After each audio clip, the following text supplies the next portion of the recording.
آداب پیارے بچوں، آج ہم حاضر ہیں خے کی کہانی کے ساتھ جس کا نام ہے خے سے خرگوش اور محنت کا سبق۔ ایک بار کی بات ہے، ایک چھوٹا سا خرگوش تھا جو کہ بہت ہی شرمیلا تھا اور ہمیشہ گھر میں رہتا تھا۔ ایک دن اس نے دیکھا کہ سب بچے اسکول جا رہے ہیں۔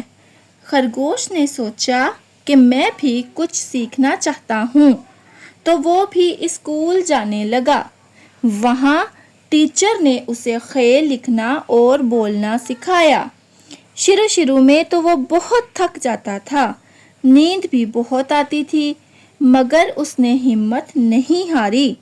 پھر شام کو گھر آ کر وہ اپنے دوستوں کے ساتھ کھیلتا بھی تھا اور اپنی پسند کی چیز یعنی گاجر کھا کر خوش بھی ہوتا تھا۔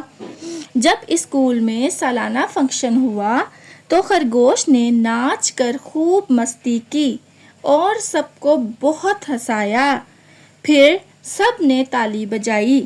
اس کہانی سے ہمیں یہ سبق ملتا ہے کہ پیارے بچوں، محنت کرو اور سیکھنے سے کبھی مت ڈرو۔ چاہے کوئی چھوٹا ہو یا بڑا، محنت رنگ ضرور لاتی ہے۔